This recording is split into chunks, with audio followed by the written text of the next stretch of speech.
Hello, everyone, and I'm very glad that you could join us today. My name is Paula Newcomb, and I'm the North Regional Coordinator of the Indiana State Library's Professional Development Office.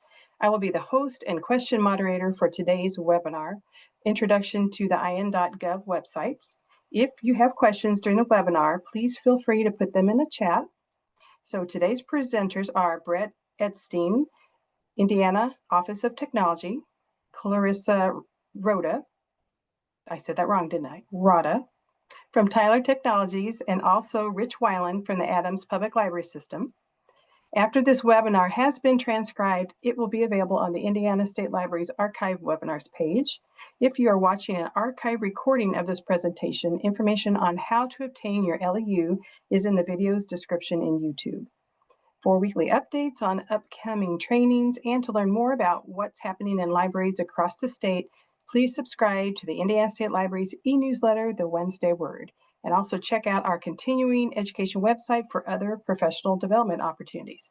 So let's get started. And again, I'll start with this reminder in the chat. If you want to make sure you change it from host to panelist to everyone so that everyone can see your question, unless you do want to leave it at host, but that'd be great to do. So again, thank you so much for being with us today, Brett, Clarissa, and Rich. And I will now hand the presentation over to Brett.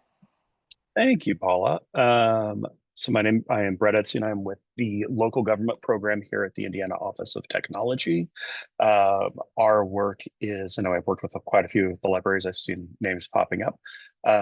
We have been working to try and get all of our libraries, all of our cities and towns and counties and townships and everyone, school systems connected to IoT resources that are available either at no cost or lower cost off of the QPA. So that is a big chunk of what we do.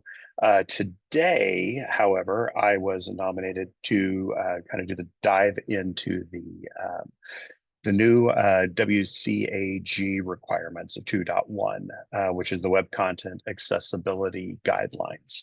So we'll go through this presentation. I'll touch on a few other things available from IoT, and then I will hand everything over to Clarissa to give you a great overview of these websites that are available from Tyler through the state's contract. And anyone that is listening and or watching this as a webinar should know that we did have a question prior to starting of what is your go-to karaoke song. And I just want to point out that Ashley said that I believe in a thing called Love by the Darkness is her go-to karaoke song. And if there is time at the end of this webinar, I think we should take her off mute and see how high she can actually get, because that is a piercing song. So there we go. So I'm going to go ahead and get started here with our ruling. So background on this. This is brand new. The DOJ is now enforcing new enforcements with the Americans with Disabilities Act, or the ADA. Title II of the ADA applies to state and local governments. So when you are looking, and feel free to screenshot, and I will be providing this to Paula so that this can be sent out to everyone with our slide deck. A new final ruling was just issued in April 2024, and this is the first time that the digital accessibility has been finally codified. So what we're talking about is making sure that your websites are accessible to all. And that moves beyond just your website. That is also your digital communications. This applies to websites, mobile apps, Title II entities, content used to provide services or communicate with the public. This includes documents, forms, images, videos, links, and social media posts. And that is one, having worked with local governments for a long time, I do want to point out your social media posts are I would almost bet you where you're going to find that you would get yourself into the most trouble, simply because we love to jump on Facebook and post a photo of an event. So maybe I have a JPEG of an announcement of, we have our holiday party going on for the town or the library. It's our Freedom Fest.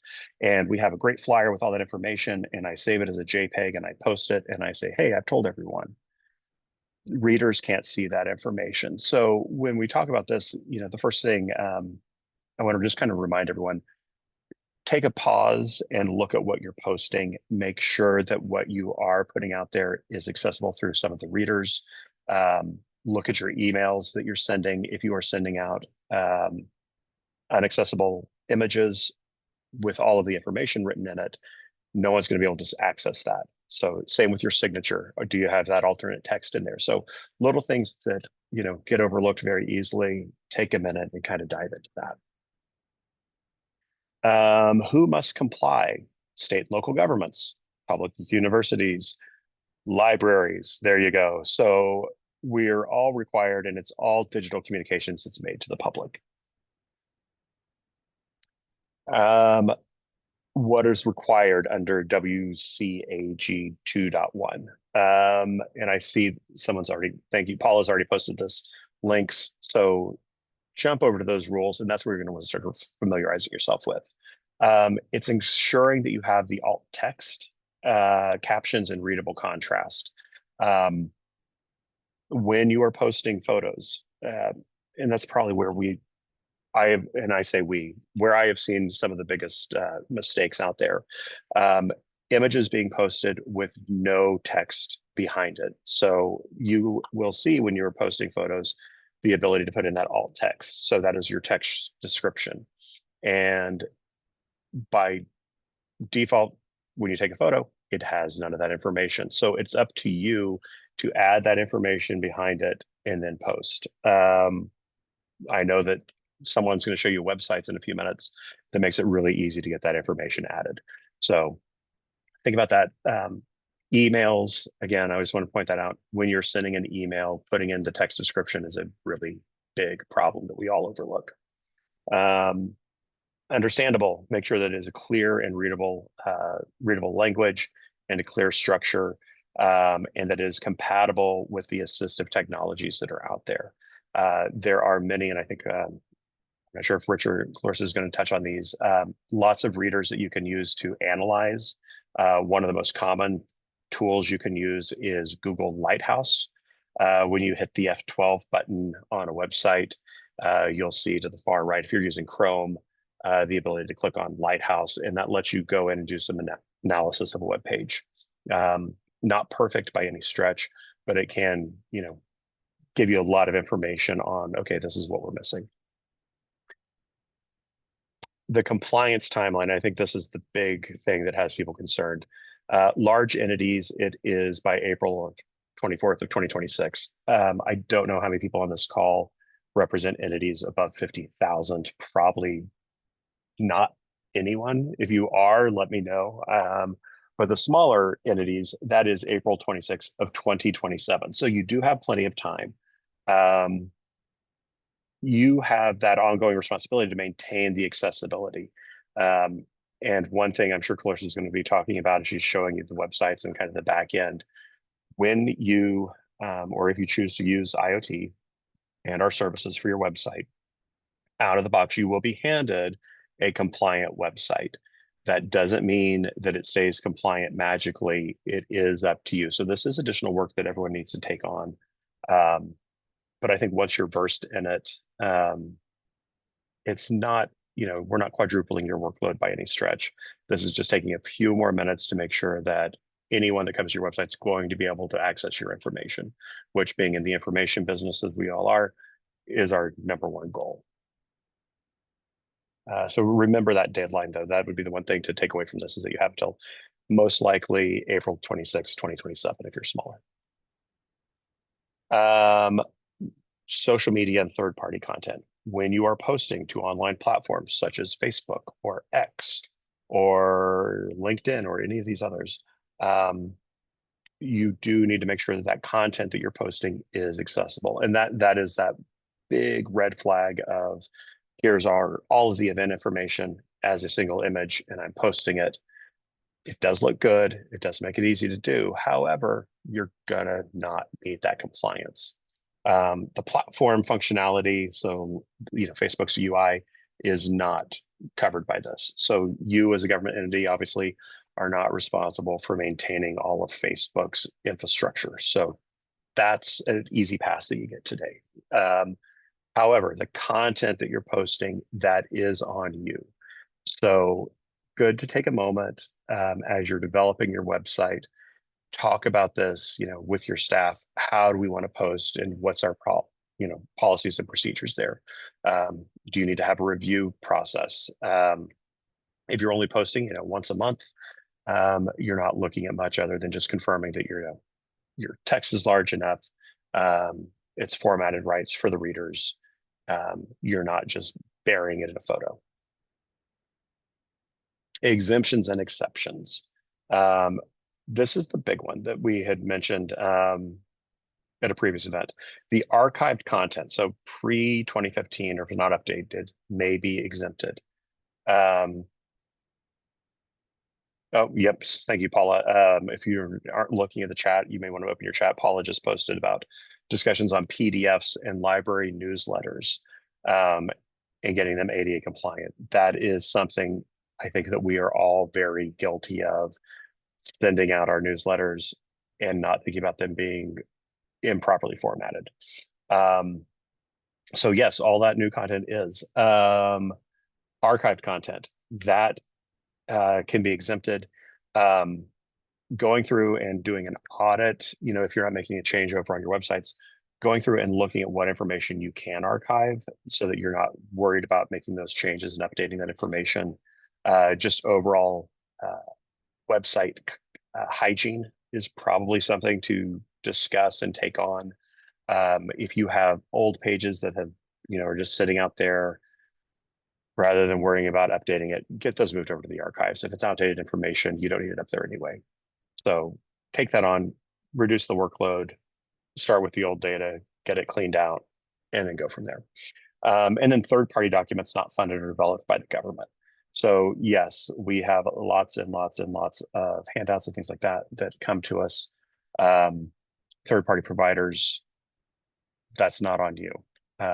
You should, however, and while this isn't part of the law, as good practice, reach out to them and make sure that you are having those discussions with your third parties. If they're asking you to, share their information, ask them in return, hey, can you make sure that your information is compliant? So it's something you just don't have to worry about. That is a great thing that we have the power to do. Enforcement and risks. The DOJ can investigate and enforce violations. Private lawsuits under the ADA Title II are still possible. That's probably, and from the reading I've done, I brought up a list of like Domino's Pizza was one of those that had a lawsuit against them because neither their website nor their mobile apps were compliant, and individuals sued. It went right through. So this is something to take very seriously. Non-compliance could lead to a loss of trust and public backlash. And I think that's, Clarissa can talk about that. I'm sure, Clarissa, I just keep throwing everything on you to talk about, but it definitely, we're trying to do public outreach here. We're trying to work with the public and make this information available. So we want to make sure that we are making it available to everyone, no matter how they access it. And that's where that backlash comes from. And I think it's, it takes so much time to earn the public's trust and so little time to lose it. So this is this time to pause. We have this a year, a little over a year to get ready for this. This is our chance to do it right. So, but the DOJ, yep, whether or not anyone in Indiana is hearing from them, but most likely you're going to be more apt to see a private lawsuit. Getting ready. So you can conduct those accessibility audits on web and mobile. Lighthouse is one of the free tools. There are hundreds upon hundreds of those out there. We're working, we're going to be doing a big presentation on this specifically at our October 6th event. So Rich, I think you said you signed up for that. There's going to be a session specific to ADA compliance within the websites. Training your staff. I know we say that as if you have hundreds of people on staff. It's probably a small group. Familiarizing yourselves with those guidelines that Paula posted is going to be your very first step. And then that fact sheet, make sure everyone has that available. So anyone that is posting to your social media, um, preparing large email sends or bulk sends, be aware of that. Make sure that we're following those guidelines. Um, as you are updating your website, um, number 3 on this page is key: prioritizing your critical services and your high traffic content. You're going to be updating web pages. Do not start with your least visited page. You're going to start with where's your heaviest traffic, what are people using the most. Start with that section and then begin working down from there. Some of our websites are rather large, even for our small libraries. So much information, and it's such a place for the public to come. But don't start at the your smallest, least used pages. Start where the people are. And then creating that accessibility statement and a feedback process. That could be setting up an email for people to let you know where they're finding problems. Start that conversation now so that you're showing that you're moving in that direction. It's all about the communication and that outreach and making sure the public is trusting us because we're asking for their feedback. Tools and resources. Paul has posted a couple of these, and I'll throw these 2 links into the chat right now. There's our first one. And the second one right there. So accessibility testing tools, IN.gov uses Site Improve. That is something next slide, I'll go into that a little bit more. And then you can also work with, we have multiple partners out there and developers trained in accessibility design. I think Level Access is one of the companies that's going to be talking about ADA at our October 6th event. There are, Clarissa can probably say, hundreds upon hundreds of companies out there that are specializing in this now.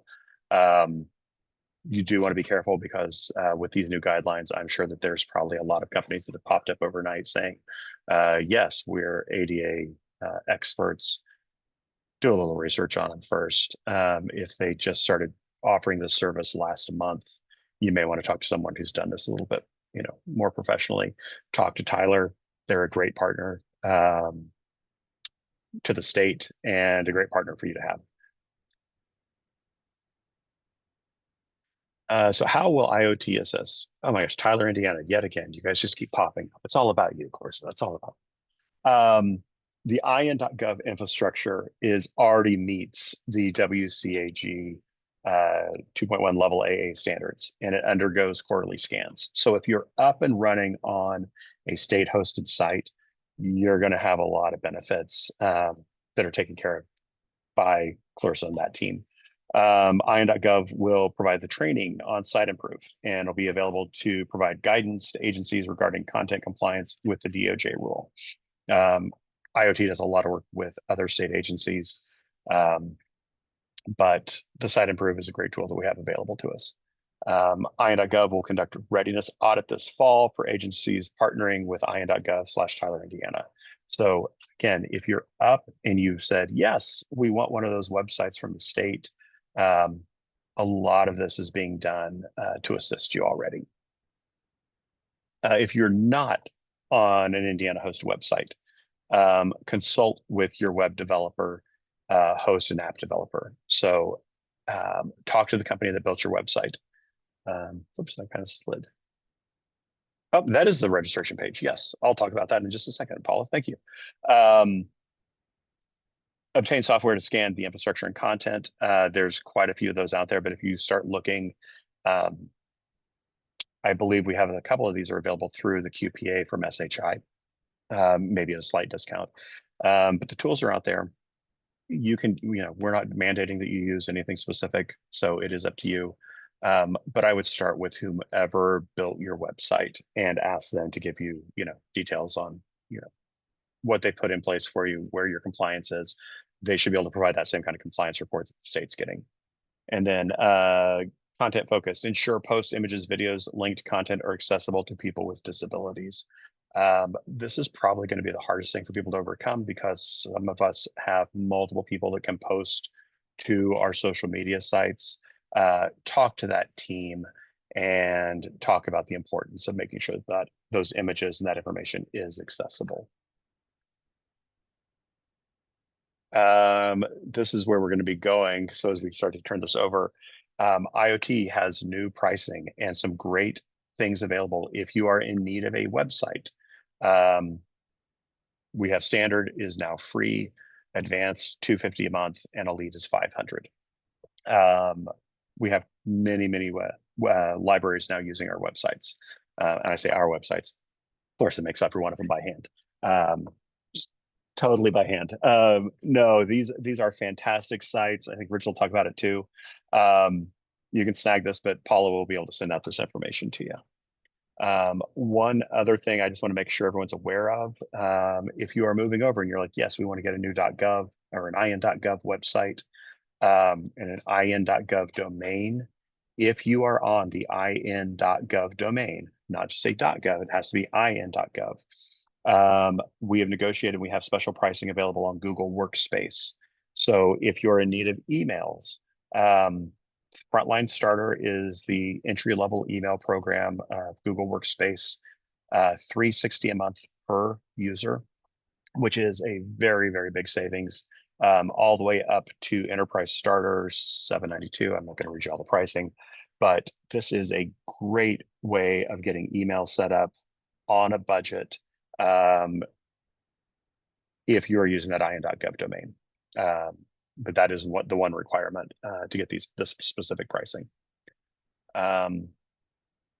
I have a couple slides apparently that were blacked out, but any questions to pop up? I didn't see anything in the chat. So far, nobody, but Okay. oh, we do have one.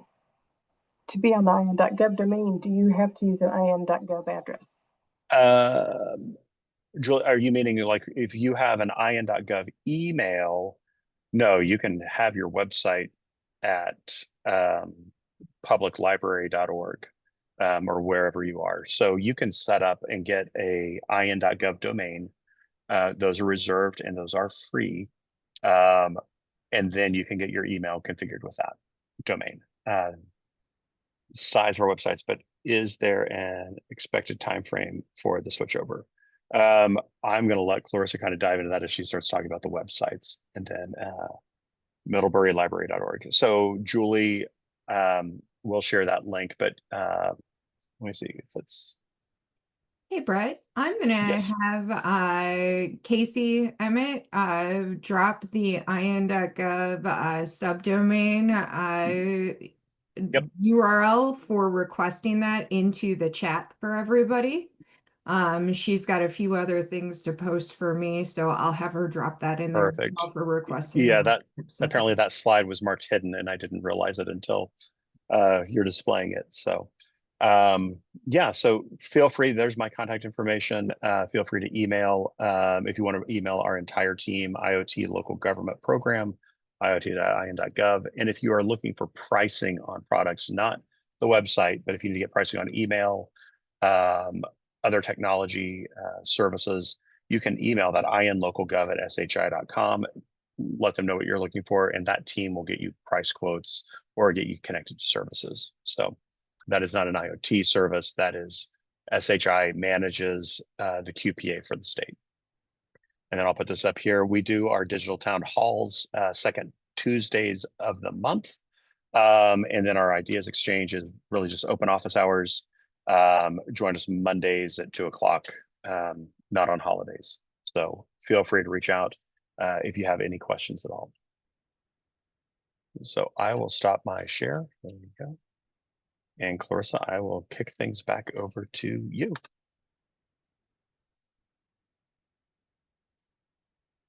All right, let me unmute over here. Hi, everybody that on the call today. For some of the folks on the call today, you guys have already seen this presentation for the most part, but I'll make sure to go and touch on everything that Brett talked about with regard to accessibilities as well and point those out in the presentation. So just double checking, Brett or Rich, can you give me a thumbs up that you can see my screen? All right, thanks, Rich. All right, so let me give you a little bit of background on the IN GOV program. So this is a dedicated state partnership between the state of Indiana and Tyler, Indiana. So we've been partners with them for over 25 years, and we actually just re-signed our contract with them this past fall. So we'll be going into our 30th year with them. And we have managed hundreds of websites and web applications for the state side. Then about 5 years ago, we opened it up to local government partners. And we are currently managing about 140 local government partners with about another 40 in various stages of QA, UAT, and requirements gathering. I know there's a few people on this call that I've already talked to, or people like Rich that already have a site in production from us. But if I haven't talked to you yet, Paul and everybody will have my information to forward over to you. As well as Casey Emmett is going to be posting in the chat the link to sign up for an IN.gov website, like Brett talked about, as well as that IN.gov subdomain, which is yours to use regardless of whether or not you come on board with a website with us. However, you will have access to all of the same services that we offer to our state partners if you do come on board at the local government level, including most importantly, that content management system. So the content management system, this is a no-code content management system. It uses a WYSIWYG interface. WYSIWYG stands for what you see is what you get. And so it looks very similar to kind of a Word document on the back end where you can type in boxes and there's all kinds of like bold and italics and all of those controls in the back end. However, one of the best things that we do about this is that we will train you on how to use it. There's how-tos, videos, everything in our help section on the back end of the site that everybody has access to once you have a CMS account. But then there's also a video training like this via Teams, and then a live Q&A with our dedicated trainer afterwards. And we train every Tuesday and Thursday. And then Corey, our trainer, he will train you one time. He will train you 100 times, as many as you need to feel comfortable working in our system. However, that content management system, that's where Brett was talking about, where you can update all of your alt text on your images. You can make sure everything is accessible for working towards that ADA compliant website.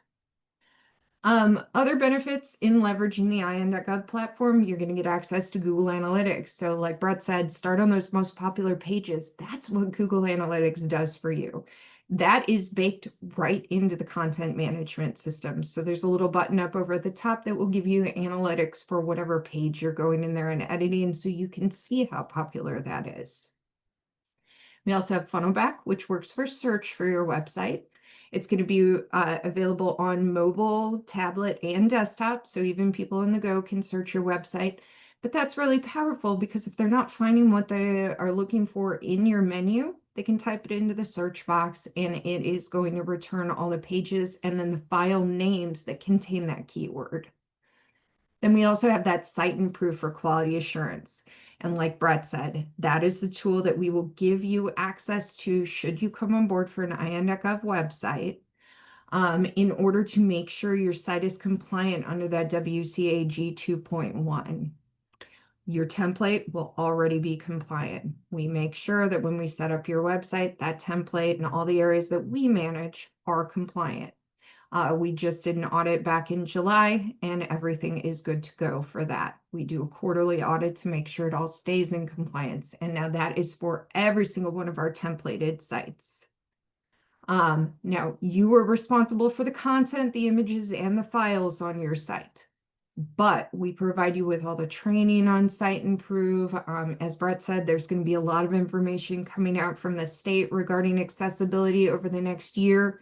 We are going to be planning office hours and find times with me so that you can sign up to learn more how to use these tools. We do have several web assistance tools and Google Translate baked right into the website. The web assistance tool is through Accessibility, and that's going to be for bumping up your font sizes and toggling on and off like seizure safe profiles and things like that. That is not for your compliance. Cite and Prove is your tool for that. But Accessibility allows you during the browser session to tweak the site in a way that works better for you for getting the content. Google Translate is also available for your website. People can just select from a drop down for their native language, and it will translate the website minus words on pictures and your files into that native language. But as Brett had said previously in his discussion with you, cut down on the number of files on your website. Only put things that are relevant because you want to make sure that they are all accessible on there as well. IN GOV subdomain, that's what we were talking about, how all government entities across the state of Indiana can be eligible for an IN GOV subdomain. Casey's going to put the link for that in the chat if she hasn't already. And with that IN GOV subdomain comes that trustworthiness and authority. Like Brett said, you can use it for your emails. You can redirect your .org to it, or vice versa, just to have that IN.gov subdomain out there for the compliance issues or compliance items. You also get online security, hosting, and support with your websites with us. We do have to adhere to the industry security standards for a major government body. So if you're interested in any of our privacy and security URLs, we can send those to you over or after the presentation is over, just so you can read those. And then depending on your package that you get with us with the website, you have access from everywhere to from 4 to 20 support tickets for a month for things you can do on the website, but you either get stuck or you don't have time to do them. You just submit a ticket to us and our team takes care of it within 3 business days. Now, the content management system, I'm just going to touch on this really briefly so don't go over time. But you can type in it exactly like a Word document. You've got your bold, your italics. I know some of you are really adept at coding, so you can toggle on and off the raw HTML and CSS in there as well, so you can tweak the website. But if you're not, you can just type in here and use these little buttons in order to add different content containers for organizing your site in creative ways. Now, responsive design is going to come standard. What I mean by a responsive design is that the website's going to expand and then it's going to contract based off of the screen size that you're viewing it on. So there's no need for like a separate mobile section. I know Wix does that where you have to update the mobile area separately. We take care of all of that programmatically on the back end, so that it renders up based off of the screen size that it's viewed on. So if you're on a mobile phone, you're going to get this view. Of course, it will have your colors, your branding, your logo, and everything in it as well. But the menu for the mobile phone is right down over here in the bottom left-hand corner. Then we have our tablet view, where the menu for that is up in the top left-hand corner. And then on your computer view, so laptop, desktop, anything like that, you're going to get your choice of one of 3 different templates. Now, I'm going to go over those real briefly. If you get on a normal call with me, you'll be able to see all of these in depth, including me demoing some of the accessibility settings and all of that, but I just wanted to touch on these today. One thing to remember when you are choosing your template, what you are truly choosing is this location of your menu. All the rest of these are content containers. These are all interchangeable across your website. But again, you get to pick your colors. We check the accessibility contrast settings on it, of course, and then drop in your logos and your branding as well. But the first one you're looking at, this is our informational template. It's our legacy template. When I started with the state 13 years ago, all of the state websites looked like this. So it's really tried and true. Everything's organized into an outline format that you access via these arrows over here. And then we can, you can move everything around on the back end yourself, edit your menus, everything you need to do to organize your content creatively. Then we also have the Hartford City Public Library, which elected to use our marketing template. where the marketing template, that menu is nested into what we affectionately refer to as our hamburger menu. And that's over here. You just click on it. Again, you've got your arrows for your drop downs, again, for your sub pages underneath there. And then you just click around, find your page that you're looking for all the information on, and click on it. It'll close that menu and take you to the page that you sought your information from. And then you can either use the breadcrumbs or something like that to get back. Now, the third one that I'm going to show you, this is our adaptive template, and it is truly adaptive. You can organize it in all sorts of various ways, especially on this homepage. But what makes the adaptive template so amazing is that it's kind of the hybrid between the two. It takes all of those large content areas that you've got over here with the marketing templates, and then it runs a menu across the top like the informational template. And again, it'll go 3 levels deep. You can drop down on there as well.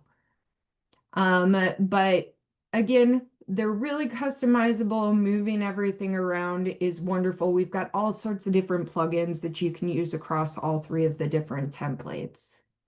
Now, the other thing that I am going to talk to you about really quickly is that we do offer payment processing if that is a need for you. I can pass on payment processing information. It's kind of separate from what I handle with the website design. However, we work in tandem with the payment processing team. So if you need forms that take payments at the end, or you need a cashier in your office, just let us know. This is available regardless of whether or not you come on board with a website for us. And it's all done at no cost to you. We just pass on a fee to the end user. Then the last thing I'm going to talk to you about are our service rates. As Brett had already touched on, we have 3 different service rates over here. We have standard, advanced, and elite. The standard package is all free for up to 100 pages that we will build out for you. Now, this is not what you're ever capped on. You can add 400 pages and another 37,000 documents to your site if you so desire after the site goes live. Just remember, they may need to be accessible. We build you out all sorts of web forms. I've used these for libraries for Ask a Librarian, signing up for newsletters, all sorts of things like that. Now, they are just simple contact us forms. So what they do is they'll email a person or persons in your office, and then you do a back-end process in order to take care of it. If you do elect for payment processing, there's one extra step where people submit their payment that's deposited in your bank account within 2 business days, and then we email everybody in your office who you elected to receive that form. We have tons of different training. We have online tutorials, how-tos, videos. Those are all baked right into our CMS. And then, like I said, we have that group training where you can sit with Corey, our trainer, via a Teams call, and he will run through all of it with you via a training video, and then there's a live Q&A at the end. CMS users, oh, I'm so sorry. I hate it when I do that. You get up to 10 users with the free site, 25 with the advanced, and then up to 50 users with our elite package. Monthly support requests, 4, 10, and 20 over there based off of your package level. And then your calendar access, that is included as well. I know a lot of libraries use like engaged patrons and stuff like that. And we do have many of the libraries that come on board with us still using engaged patrons. However, we did have the CV library, Covington-Petersburg, elected to use ours for theirs. And it does everything from putting in these story time events. It will translate them, but the calendar, you can add it to your own calendar. You can share that on social media. Just again, make sure everything that you're putting in is accessible. And Covington actually elected to use 2 of our calendars, which is all updating in one place. It's just tagged differently. So they have a calendar for Covington and a calendar for Petersburg. So if you are managing 2 different locations, we can help with separating that as well. And then, as Brett said, the back end over here, Corey will go through all of this for you. I just wanted to make sure you saw a little bit of it. It's just literally clicking plus buttons to add in all of these different content areas. And then if you have things like Covington is using, oh, what is this one? Wowbrary, I think. We can put in all of those plugins, all sorts of different things that you're currently using. We have that ability to link in with our sites. Let's see. But that is everything that I had today regarding that. Paula, I am going to stop my share and we'll hand it on over to Rich over here. And before you go, we've got another person ask, are there plugins similar to All-in-One Video Gallery? They use it for their dedicated living history page to host recorded local history videos embedded from Vimeo. So Karina, we should talk about that. If you do have, so All-in-One Video Gallery, if they do have an embed code, we can actually link that on the site directly. However, as far as our video gallery, we use YouTube for that. And here, let me actually flip back over. Rich, I'm going to steal your thunder for just a second. But let me show you what our embedded video gallery looks like. We've got DNR is currently using this for their events and training. So it's really nice because all you do is upload it to YouTube and then it will automatically pull into your website. And then it puts into this thumbnail gallery like this. You click on it, it's going to put it into a large modal window, and then people can play it from there. And I have looked, if you do need to turn off comments, there is a way to do that in YouTube as well, because that question has come up in the past. Okay, we've got a couple more questions before we go to Rich. Another person wants to know local hop. They use it for their calendar, which allows room reservation. Would that be available to use? Which one is it called again? Local hop.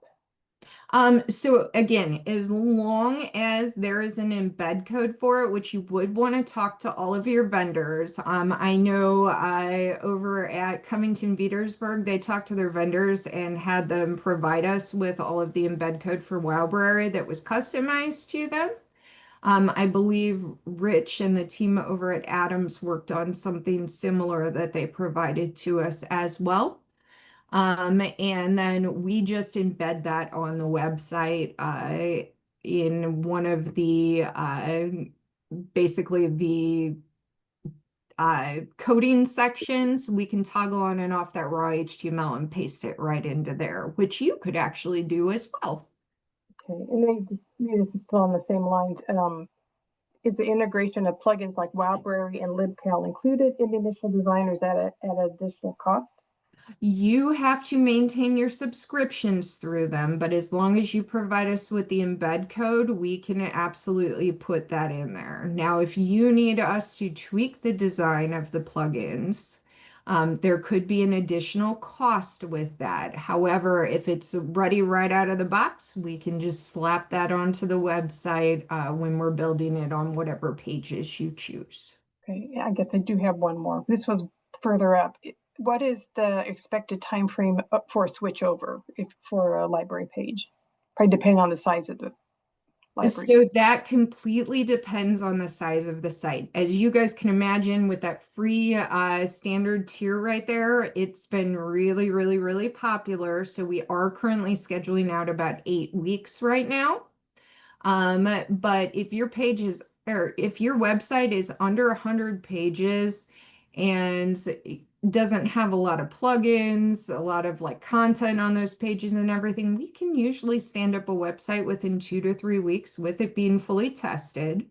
Then once we have tested it internally, we hand it over to you for what's called user acceptance testing.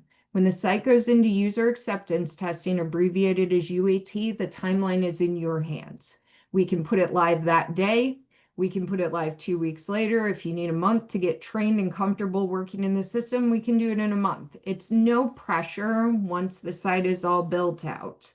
But so I guess that says we should talk a little bit. If you are interested in that, I can scope your site, send you a site map on your site, look through it, and we could go from there as far as scoping out how long it would take to develop your site. Okay, awesome. Well, now I guess we'll send it to Rich. Rich, you want to end it with some more info? Yeah, I was just going to say, I think ours took about a month. Once you started, it took about a month to complete, and we were ready. Once you handed it over, we were like, give us a couple days, and we were moving. Yes, Adam's moved really quick. You guys were really great and responsive. Well, I just wanted to add a few things as far as like site improve, the which is your accessibility compliance tool. We get an email from them. Actually, Kelly, our director, gets the email. She forwards it on to us. It gives us an accessibility score so that you can we check it and it tells us exactly what's wrong or what to look at, so we can go in and fix that so we can improve our score for our accessibility issues. And I don't think, though, that it does PDFs, correct? So If we have files of PDFs, it doesn't check those, right? it should be scanning your PDFs as well. It Rich, should be. reach out to me after this is over if you're not Okay. seeing those on there. Okay.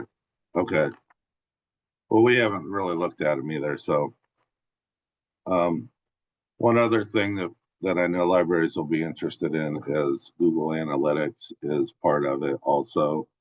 You will be getting reports from them. You can pull that down, but we also get that every month. You can get your Google Analytics reports for usage for state reporting for that. But I wanted to also say it is very easy to get the domain, the in.gov domain, through the state. It's a real quick one-page application, I think, if I remember correctly. I think it's been a year since I've done that. But I know there was a question about you using the current domain. We have ours redirected, so anybody can type in our old domain and still get to our in.gov domain, our new website right now. So as long as you keep that up, you'll be able to use your old domain as long as you want. Correct.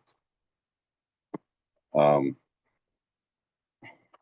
trying to think if there's anything else that I need to add. I think I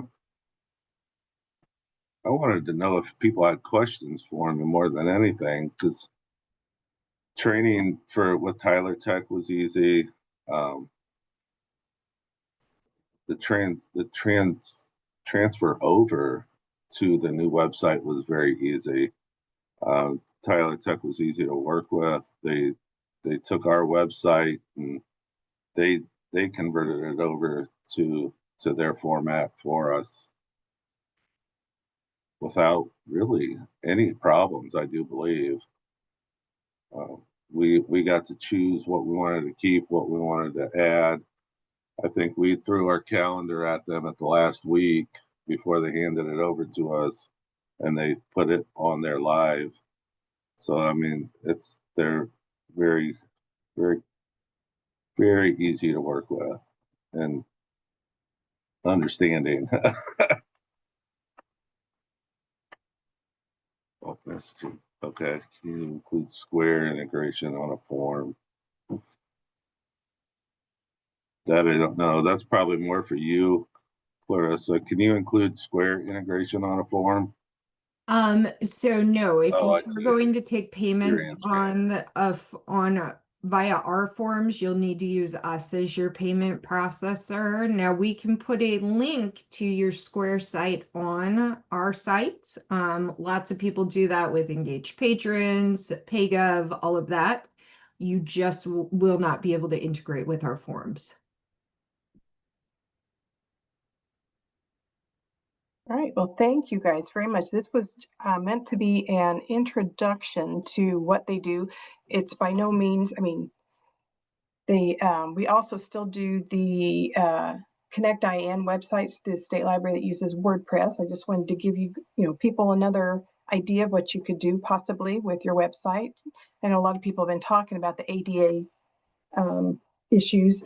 I know, and again, we also do have something for our Connect IN websites. I forgot already. We've got Adam and Jeremy. What is the plugin that you put on some of the Connect IN websites? If you just want to put that in the chat or call it out. Yeah, I can call it out. So good afternoon, everyone. My name is Adam. I'm an MIS admin at the Indiana State Library. So just to kind of touch on 2 points for Connect-IN libraries that are interested in migrating to an in.gov domain.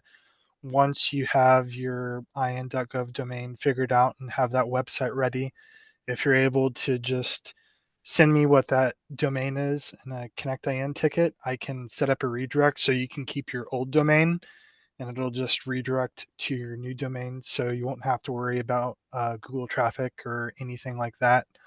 But if you did want to stay with Connect-IN, WordPress does have a pretty good plugin that could be helpful. It's called Access Yes.